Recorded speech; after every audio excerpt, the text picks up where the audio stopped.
NCAB times ಮೀಡಿಯಾಗೆ ಸ್ವಾಗತ. ನಾನು ದರ್ಶನ್ ಹುಣಸೂರು. ಶಕ್ತಿ ಇದ್ದರೆ ಗೆಲ್ಲು, ಇಲ್ಲದಿದ್ದರೆ ಒದಿಸಿಕೋ.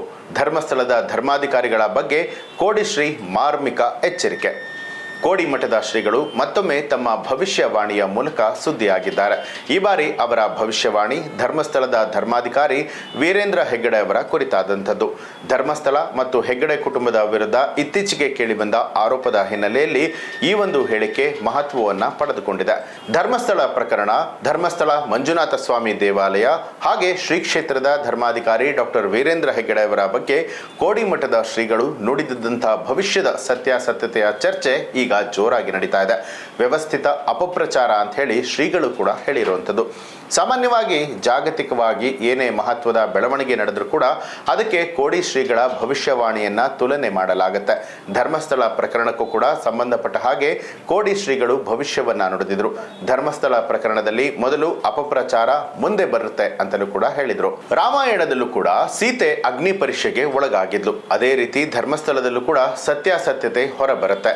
ಸತ್ಯ ಹೊರಗೆ ಬರುವ ತನಕ ಕಾಯ್ಬೇಕಾಗಿದೆ. ಅದು ಈಗ ಒಂದೊಂದಾಗಿ ಹೊರಗಡೆ ಬರ್ತಾ ಇದೆ. ಅಪಪ್ರಚಾರ ಅನ್ನುವಂಥದ್ದು ಕೊನೆಗೆ ಬರಬೇಕಾಗಿತ್ತು, ಅದು ಇಲ್ಲಿ ಮೊದಲು ಬಂದಿದೆ ಅಂತ ಹೇಳಿ ಕೋಡಿ ಶ್ರೀಗಳು ಹೇಳಿದ್ದಾರೆ.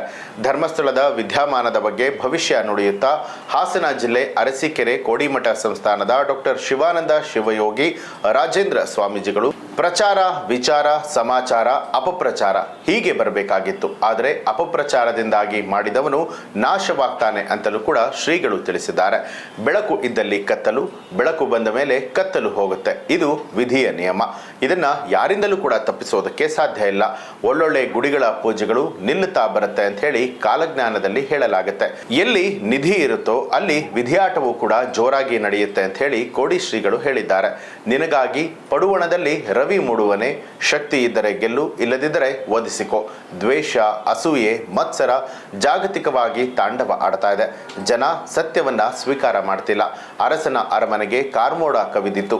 ರಾಜ್ಯ ಹಾಗೆ ಕೇಂದ್ರದ ಬಗ್ಗೆ ನಾನು ಹೇಳ್ತಾ ಇರುವಂಥದ್ದು ಅಂತ ಹೇಳಿ ಕೋಡಿಮಠ ಸಂಸ್ಥಾನದ ಶ್ರೀಗಳು ನುಡಿಸಿದ್ದಾರೆ. ಈ ಹಿಂದೆ ಮುಖ್ಯಮಂತ್ರಿಯ ಬದಲಾವಣೆ ವಿಚಾರದಲ್ಲೂ ಕೂಡ ಕೋಡಿ ಶ್ರೀಗಳು ಭವಿಷ್ಯವನ್ನ ನುಡಿದಿದ್ರು. ಹಾಲು ಕೊಟ್ಟರೂ ಕೂಡ ಹಾಲು ಮತ ಕೆಡೋದಿಲ್ಲ. ಅವರಾಗೆ ಇಳಿದರೆ ಮುಖ್ಯಮಂತ್ರಿ ಬದಲಾವಣೆ, ಅವರನ್ನ ಯಾವ ಷಡ್ಯಂತ್ರದಿಂದಲೂ ಕೂಡ ಇಳಿಸೋದಕ್ಕೆ ಸಾಧ್ಯ ಆಗೋದಿಲ್ಲ ಅನ್ನುವಂಥದ್ದನ್ನ ಇಲ್ಲಿ ಸ್ಮರಿಸಬಹುದಾಗಿದೆ. ಇನ್ನು ಜಲ, ವಾಯು, ಅಗ್ನಿ ಪ್ರಳಯದ ಬಗ್ಗೆಯೂ ಕೂಡ ಕೋಡಿ ಶ್ರೀಗಳು ನುಡಿದಿದ್ರು. ಅಹಮದಾಬಾದ್ನಲ್ಲಿ ನಡೆದ ಏರ್ ಇಂಡಿಯಾ ಪತನ, ಭಾರತ ಮತ್ತು ಪಾಕಿಸ್ತಾನದ ನಡುವಿನ ಸಂಘರ್ಷ, ಇಸ್ರೇಲ್, ಇರಾನ್, ಅಮೆರಿಕ ಯುದ್ಧದ ಬಗ್ಗೆಯೂ ಕೂಡ ಕೋಡಿ ಶ್ರೀಗಳು ಭವಿಷ್ಯವನ್ನ ನುಡಿದಿದ್ರು.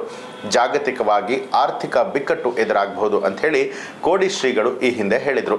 ಇದನ್ನ ಅಮೆರಿಕ ದೇಶದ ಹೊಸ ಸುಂಕ ಪದ್ಧತಿ ಹಾಗೆ ಭಾರತದ ವಿರುದ್ಧ 50% ಸುಂಕ ವಿಧಿಸಲಾಗುತ್ತೆ, ವಿವಿಧ ರಾಷ್ಟ್ರಗಳ ನಡುವಿನ ಅಸಮಾಧಾನಕ್ಕೆ ಕಾರಣ ಕೂಡ ಆಗಿರುವಂಥದ್ದು ಗಮನಾರ್ಹ. ಈ ಒಂದು ಕೋಡಿ ಶ್ರೀಗಳ ಭವಿಷ್ಯ ನುಡಿಯ ಬಗ್ಗೆ ನಿಮಗೆ ಏನನ್ಸುತ್ತೆ ಅನ್ನೋದನ್ನ ಕಮೆಂಟ್ ಮಾಡಿ ತಿಳಿಸಿ. ಹಾಗೆ ನೀವಿನ್ನೂ ಕೂಡ ನಮ್ಮ ಚಾನಲ್ ಅನ್ನ ಸಬ್ಸ್ಕ್ರೈಬ್ ಮಾಡಿಲ್ಲ ಅನ್ನುವಂಥದ್ದಾದ್ರೆ ಈಗಲೇ ಸಬ್ಸ್ಕ್ರೈಬ್ ಮಾಡಿ, ಬೆಲ್ ಐಕಾನ್ ಒತ್ತಿ.